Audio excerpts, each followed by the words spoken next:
ইতিমধ্যেই আমরা বলেছি শ্রাবণের উপর যুবলীগ ছাত্রলীগের সন্ত্রাসীদের প্রকাশ্য আমরা ওটা আপনাদেরকে ভিডিওতে দেখাচ্ছি যে তার উপর যে আক্রমণ হয়েছে এটা দেখাচ্ছি। মারাত্মকভাবে আহত করে, বর্তমানে সে হাসপাতালে চিকিৎসাধীন আছে। শ্রাবণের উপর হামলাকারীদের সন্ত্রাসীদের আইনের আওতার আনার জোর আহ্বান জানাচ্ছি। গুরুতর আহত শ্রাবণ এবং ঝলকের সুস্থতা কামনা করছি। আজকে আবারও ক্রস ফায়ার, বন্দুকযুদ্ধ, দেশের বিভিন্ন স্থানে সরকারি দলের সন্ত্রাসীদের ন্যাক্কারজনক হামলা, নেতাকর্মীদের বিরুদ্ধে মিথ্যা মামলা, ফরমাশি রায়, সাজা ও গ্রেপ্তারের বিপজ্জনক পরিস্থিতি সৃষ্টি করা হয়েছে। বাংলাদেশ যেন এখন কারবালার প্রান্তর। ইতিমধ্যে ঢাকা জেলা বিএনপির সভাপতি ও সাবেক উপজেলা চেয়ারম্যান খন্দকার আবু আশফাককে গ্রেপ্তার করে কারাগারে অন্তরীণ করা হয়েছে। আন্দোলনের গতিকে স্থগিত করার জন্য আবু আশফাককে কারাগারে প্রেরণ সহ দেশব্যাপী গ্রেপ্তার অভিযান চালানো হচ্ছে। দামি সরকার আবু আশফাকদেরকে ভয় পায় বলে নিপীড়ন, নির্যাতন ও গ্রেপ্তারের চক্রান্ত অব্যাহত রেখেছে। ছাত্রদলের সাবেক সভাপতি ও বিএনপি নির্বাহী কমিটির সদস্য কাজী রওনকুল ইসলাম শ্রাবণ ও ছাত্রদলের সাবেক সহসভাপতি ঝলককে শিল্পকলা একাডেমির সামনে ছাত্রলীগের গুন্ডারা বর্বরোচিত হামলা চালিয়ে চাপাতি, হকি স্টিক ও রামদা দিয়ে রক্তাক্ত করেছে। সাবেক সংসদ সদস্য গোলাম মাওলা রনির উপর ক্যাম্পাসে হামলা চালিয়েছে ছাত্রলীগের গুন্ডারা। রাজশাহী বিশ্ববিদ্যালয় ইসলামী ছাত্র শিবির আখ্যা দিয়ে সবুজ বিশ্বাস নামে এক হিন্দু ছাত্রকে ছাত্রলীগের ক্যাডাররা ব্যাপক মারধর করে হলছাড়া করেছে। ছাত্রলীগ এখন মূর্তিমান আতঙ্ক। নারী ও শিশু নির্যাতন থেকে শুরু করে সকল অপকর্মের সাথে এখন জড়িত তারা।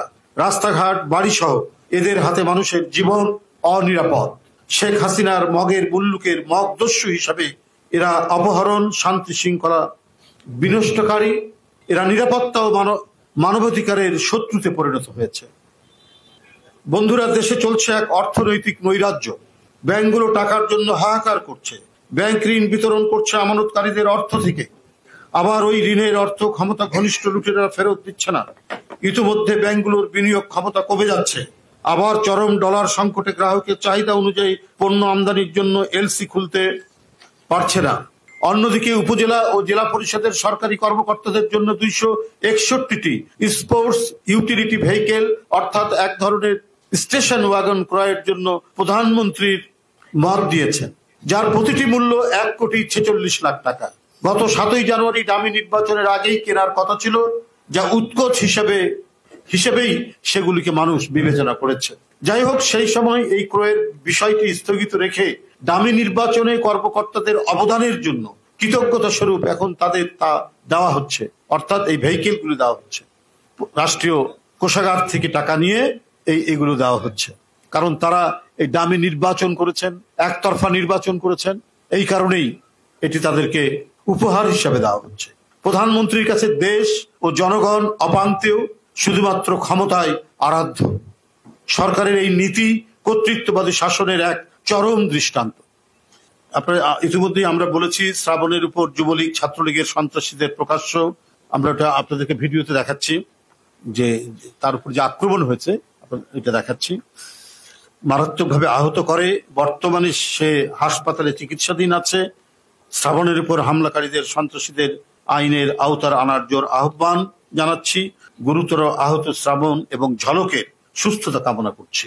গত মঙ্গলবার সকাল 11টার সময় ঢাকা বিশ্ববিদ্যালয় ক্যাম্পাসের পুষ্টি ও খাদ্য বিজ্ঞান ইনস্টিটিউটের সামনে পটুয়াখালী 3 আসনের সাবেক এমপি সংসদ সদস্য গোলাম মাওলা রনি, যে বিষয়ে আপনাদেরকে বলেছি, আমরা তার উপর যে হামলা করা হয়েছে সেটারও আমরা দৃষ্টান্তমূলক শাস্তি দাবি করছি।